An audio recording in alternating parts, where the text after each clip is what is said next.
Terrine de foie gras au miel et 4 épices. Voici donc les ingrédients pour 10 personnes. Voilà de quoi rendre joyeux et heureux vos convives.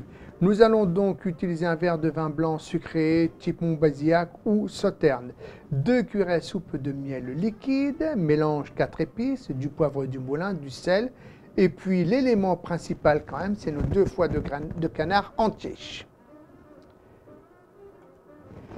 Nous allons bien nous attaquer à la préparation. Donc la première étape, c'est de sortir les foie gras 20 minutes avant de les travailler, ou bien si vous préférez, vous les faites tremper dans du lait 24 heures, enfin 12 heures avant préalablement, ou encore vous pouvez les laisser à température ambiante. Une fois que c'est fait, eh bien vous allez séparer les 2 lobes de chaque foie et vous allez dénerver les foie gras. Et vous allez mettre les lobes côte à côte dans un plat à gratin. Vous allez saler et poivrer généreusement chaque lobe recto verso. Et puis vous allez faire de même avec les 4 épices. Et nous allons passer maintenant à l'étape 2. Alors, que se passe-t-il pour l'étape 2? Eh bien, dans un bol, nous allons mélanger donc le vin blanc et le miel. Et nous allons verser le tout sur les lobes de foie gras.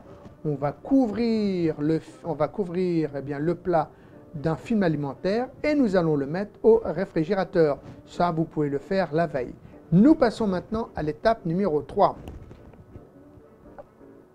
Alors, cette étape numéro 3, eh bien c'est simple. Qu'allons-nous faire? Eh bien, nous allons penser à retourner les lobes. Oui, parce qu'on les a mis d'un côté, mais donc il faut penser à les retourner de l'autre. Donc, allez voir comme de temps en temps au réfrigérateur pour changer vos lobes de foie, surtout de côté.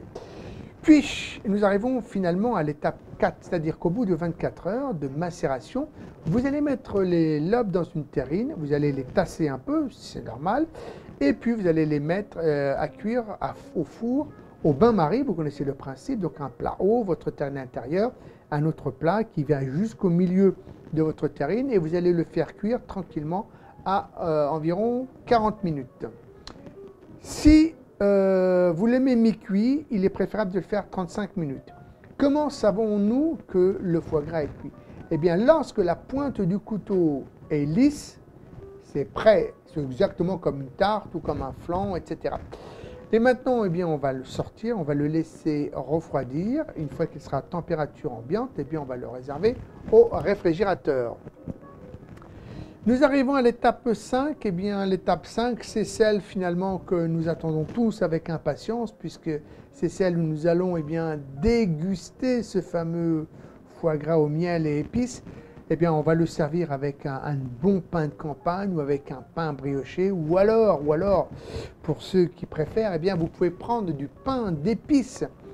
Et le tout pour parfaire, si vous êtes un adepte et si vous respectez le foie gras, eh bien, vous pourrez également le manger avec un confit d'oignon. Et puis, pour arroser le tout, eh bien, un petit vin de vendange tardif, toujours pareil à consommer à modération. Bref, vous connaissez la formule. Une fois que vous êtes à table, il ne me reste plus qu'à vous souhaiter un excellent appétit. Et nous, on se retrouve très prochainement pour une nouvelle recette à l'approche de ces fêtes. Bye bye!